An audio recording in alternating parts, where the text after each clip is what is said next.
Yo, what is up, guys? Welcome back to another video. So today we're going to be looking to a iPhone 14 review by Marques Brownlee. So we're not going to waste any more time. Let's get right into it. Make sure comment, and subscribe, and let's get into it, man.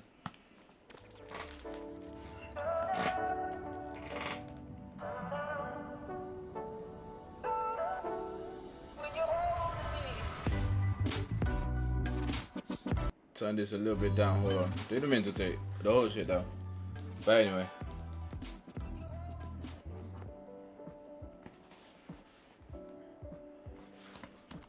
The reason why I'm actually reacting to this video is because I actually was thinking about getting one. Because I have this one, right? Where is it? Yeah. I have this one. It's in an iPhone XR. I have it for 5 years. Why am I spitting? I have it for 5 years, almost 6 now. So I'm thinking about an iPhone change. Literally. I'm thinking about a change because it's getting to a point where it's getting a bit slow. So I want to like get another one. And this one it looks alright. It's the newest generation of iPhone, let's say, and I'm actually interested in getting it. So I don't know, maybe monthly or I'll pay it off. I don't know how is it gonna be, but we'll see. I'm interested in iPhone 14 Pro. So this might be a little bit inside baseball, but typically when you're testing a new product, an unreleased product from Apple, they tell you to keep the testing a secret. Don't let anyone know you have it. Don't display it publicly. Don't show it to anyone. That would be breaking the NDA. And that's still true about this new iPhone 14 Pro, but I'll tell you what, I was able to walk around, take pictures, text people, pay for things with Apple Pay, and nobody even blinked an eye because it looks exactly the same as the iPhone 13 Pro. This is still, of course, a new phone, though, for a new year.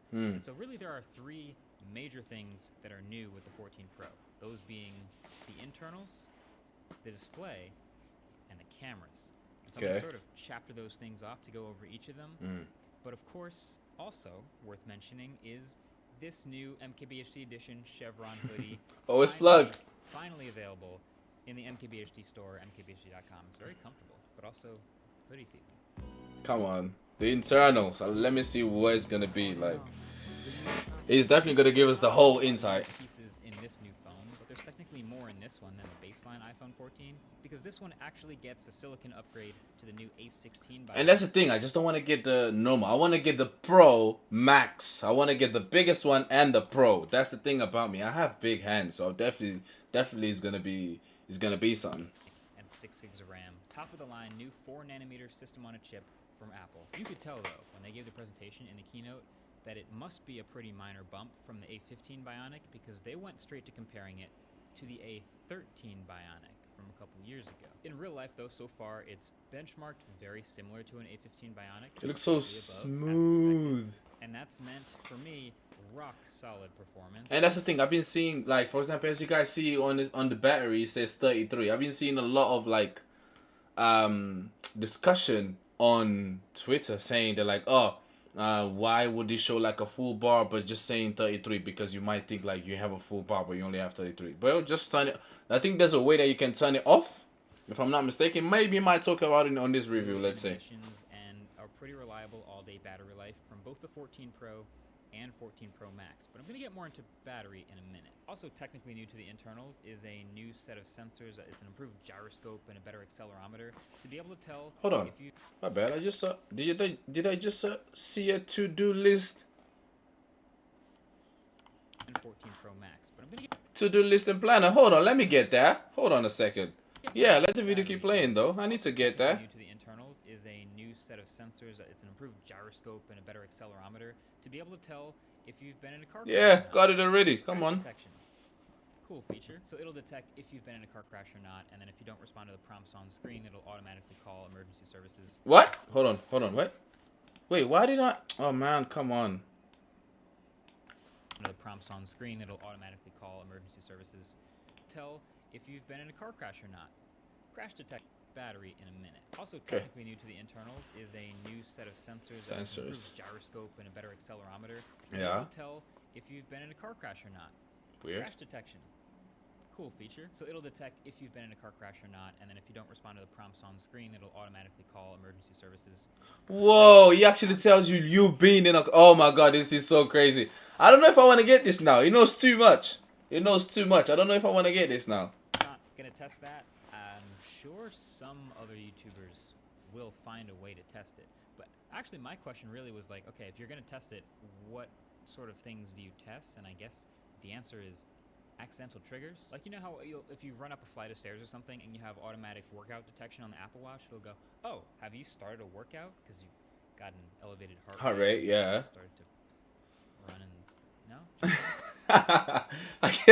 We get what you mean, bro. Don't worry. We get what you mean. Don't worry. I don't know. I was just wondering if there's other times it might accidentally think that something else, like a car crash, might have happened. Maybe you've got a dbrand case on it and you just drop it on the floor or something. I don't know. It hits the ground hard enough, thinks it might have crashed. But then, the more you look at it, the more you realize there's a bunch of different sensors and factors where it sees, okay, your GPS location was going 60 miles an hour until it hit 0 miles an hour, and the microphones heard a loud noise, and the barometric pressure changed when the airbags went off, and also the gyroscope saw that there was a hard stopping force. It knows you were in a car crash. One more thing that used to be in the iPhone that's not anymore in this one is a physical SIM card tray. This is actually for the US only, and these phones are now eSIM only. eSIM isn't exactly a new thing, but not having a physical SIM tray anymore does have its pros and cons.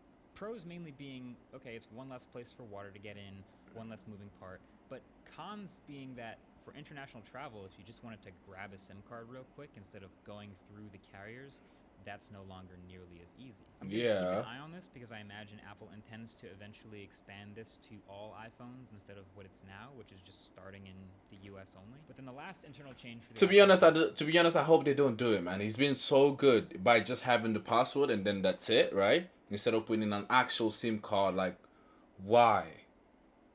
Like, it's been so good instead of like, imagine if you forget your PIN, like, that means you can't get into your phone. You get what I mean? But obviously, you're always gonna remember your passcode, and also if you don't remember your passcode by any chance, you might not any chance. Most of the time, if you want to unlock your phone, just put your Face ID and that's it. That's enough. Is satellite connectivity. This is an edge case extra feature that you're honestly hoping you never ever have to use, but in the off chance that you're stranded somewhere with absolutely no cellular service at all, you're nowhere near a cell tower, the iPhone's antennas now impressively can also communicate with this is crazy instead of cell towers. So it'll take longer. I don't know how they managed to do this, bro. I don't know how they managed to do this, but maybe obviously something that I wouldn't say, but it's crazy. And the UI will literally help you point your phone at a certain satellite overhead, but it will let you send messages to a dispatcher or local emergency services to help get to your location and what you need help with. That is also pretty clutch. I will also not be testing that. But that's it for internals. Notice I didn't talk much about the externals like I usually do in phone reviews, because if we're being honest, they're pretty much the same.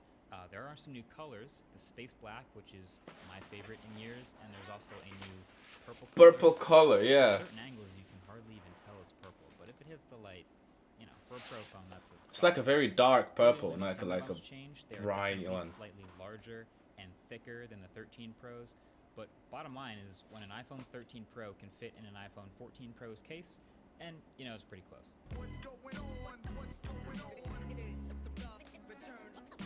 Okay, so the now display. we're getting into the meat of what you really start to notice on these new phones. iPhone 14 Pro and 14 Pro Max have some slightly updated 6.1-inch and 6.7-inch OLED displays respectively. So they're still excellent displays on paper with slightly thinner bezels that you won't notice, and slightly higher resolution that you also won't notice, and an even higher, brighter 2000 nits peak brightness that you absolutely will notice when looking at the phone on like a bright sunny day. It looks great at 100% out in the sun.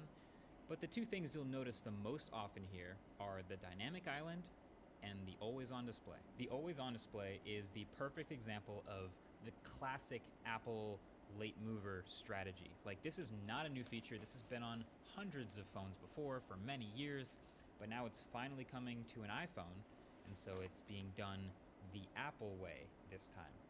The thing is, I don't really know that there's any advantages to this Apple way. So the always-on display looks like this. So you hit the power button, you sleep the phone, you put it down, the brightness drops, the LTPO OLED display goes all the way down to 1 Hertz, and you get to see the clock and notifications roll in as if your lock screen is still on, just at a lower brightness. This is a pretty bright always-on display, though. You can see that, right? Like, you get used to it after a few days, but I constantly was looking over at my phone on my desk thinking it was still on, which is like a... Now I'm wondering if you can turn that off.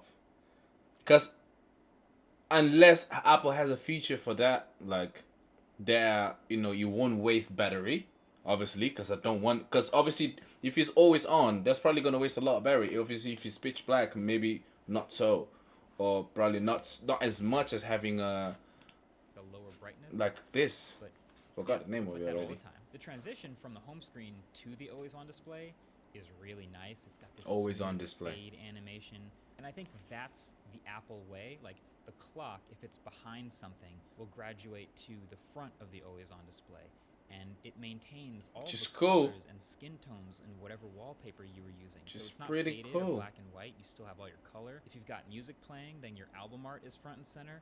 It is extra beautiful. But I don't really care about any of that, to be honest. And there's also no extra customization. Like, I've seen some really creative always-on displays over the years that let me customize and dial in even differently from the lock screen, and I really love using them. Apple's is just a toggle in the display settings, on or off. That's it. Me personally, I'm going to be turning it off on this phone. Good. So you can turn it off. So obviously, yes. So maybe some people, obviously, because you don't want to just touch your phone every time, and then it shows you whatever, like your for example, if you want to know the time, I guess the time is literally going to be there like the time is going to be there, I guess, instead of just touching your phone every time to know the time if you don't have a watch or whatever. You get what I mean? So I get that, but if I buy this phone, trust me, that's going to be off 100%. I don't need that. Battery life slightly more. Or maybe I might change my mind. No, but the always-on display specifically doesn't show up in the battery settings, so I'm kind of just estimating here based on my behavior. Everything else looks normal, but I am getting slightly worse battery life than I've expected and than I've had on the 13 Pro for the past year. And so I assume that's this. That's a little extra brightness going a long way. It does still know when to turn off, don't get me wrong. If it's in a pocket, it turns off. If you're in sleep mode, it turns off. Even when you have an Apple Watch on and you walk far enough away from the phone that it knows you can't see it anymore, it turns off the always-on display. Okay. I just sit here on my desk all day showing you stuff. And I don't really use it all that much. So which makes sense. Okay. But what is new on the screen that I absolutely love and will never pass on? The dynamic island. Baby. What a terrible name. They felt the need to but it's cool. It is such a minor feature in the grand scheme of using a phone, but it's a good one. It's a really good one. So here's what's happening. Remember the rumors of the new Pro iPhone replacing the notch with an eye-shaped cutout in the top of the display with all those renders people made? Well, that's actually what this is. It has one circular cutout on the right for the selfie camera and one pill-shaped cutout on the left for the new Face ID hardware, which I guess it's kind of smart because it's kind of like from the iPhone, maybe, I don't know, but that's cool. It's a cool thing I've seen. Smaller area. And then instead of just doing that, Apple has cleverly decided to fill in the gap between them with black pixels and make it one big pill. So then the idea is Apple would much rather us think about the pill as software than hardware. So they built a whole bunch of software features around it. So it just has a resting state like this, which doesn't show up in screenshots or screen recordings. It's just a gap. But there are about 30 different things that it does to indicate ongoing activities and goes wider. Oh man, that's so cool. Animated and jeez, look at that. It literally just goes wider. It's so friendly and approachable, and all of these things that it does show up in screenshots and screen recordings. The best part is pretty much everything works straight out the box as you would expect it to. So I had this moment during the first impressions video where I was like, oh, can't wait for Apple Music to use it, but then Spotify to take like a year and a half to actually update their app to work with this. But nope, everything works straight out the box, including Spotify, because that already uses the Now Playing API. They already had a lock screen widget. Same with SoundCloud, same with YouTube Music and Pocket Casts. So you have album art and the color matching waveform up there while the media is playing. If you tap it, it'll open the app that's playing. And if you long press it, you actually get a widget that pops up with some media controls. Cool, bro. So cool. The exact same widget that would appear in the lock screen. So this feels So kind of backwards. I cool. think a tap should open the widget, and then a long press should open the app, and that would just make more sense, but whatever. The point is, it just works right off the rip. Matter of fact, here's everything that the dynamic island does right out the box on day one. So it does system alerts, like for incoming calls, connecting AirPods, plugging into a charger, switching the ringer to silent mode or volume on, Yeah. Face ID unlocking, connecting AirPods, and a whole bunch more. There's a full list.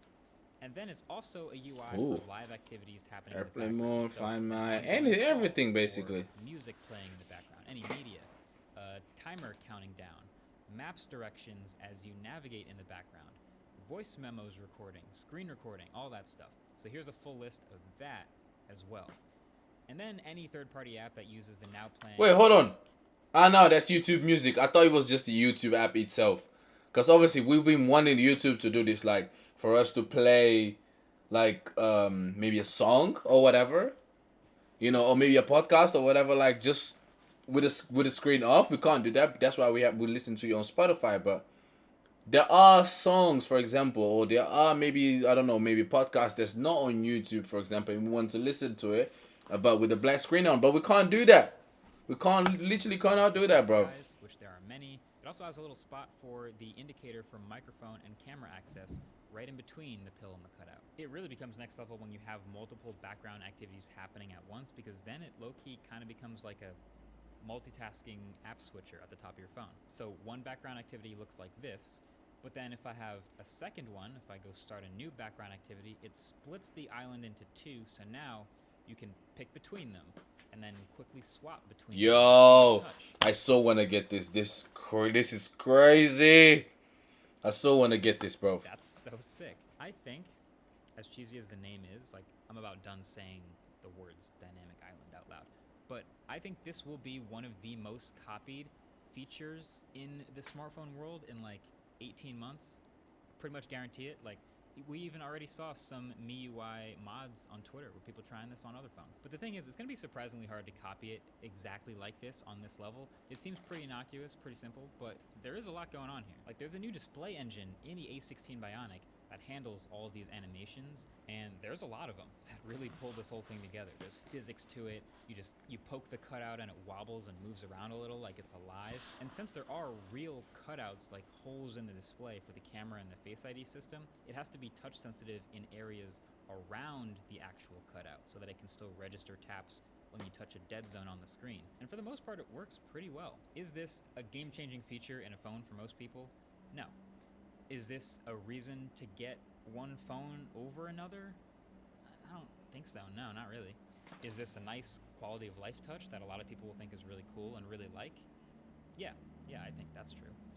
Is this feature technically invented by LG 7 years ago with the top screen on the LG V10? Yes, absolutely. Cameras, okay. Let's see what's about. If you watch enough iPhone presentations, then you know that the Pro iPhone really is and has been all about the cameras. Fun fact, they spent 23 minutes on stage at the September event talking about the iPhone 14 Pro, and 7 of those minutes, about 33%, were just talking about the camera. And so this is the biggest change. Because to be honest though, if you want to be honest, like, most of the people get iPhones or probably phones in general just for pictures or videos or whatever. Like, I mean, to be honest, yeah, I that's probably the reason why I want to do it as well. But the other reason I'd say is because I want to get literally just a new phone, which is it. But because obviously I create content on TikTok, Instagram, this and that. Obviously I want to take cool pictures. I want to take cool videos. So obviously I want to get the very good one, which is understandable. At least on paper. That's why they keep better in it. Camera in many years. If I said the right thing. This is a graph of the megapixel count of every iPhone camera since they first came out. They've been confidently repeating the 12 megapixel sensors since the iPhone 6S. Jesus. But this year we got a leap. We got the leap. The primary camera on the iPhone 14 Pro is now a new 48 megapixel sensor. Jesus. It's 65% larger than the one we had on the 12 Pro. Wow. It has a second generation focus shift optical image stabilization, 100% focus pixels, and sits behind a new f1.78 lens. I think we can all agree that's a great set of specs that we expect great imagery from. But really, the more I've been playing with it, it's just more about what the new 48 megapixel sensor enables. That's so great. So a new, larger 48 megapixel sensor. That's going to bend down to 12 megapixels for all your normal photos, but you do get the benefits of sharpness and more light gathering from a larger sensor.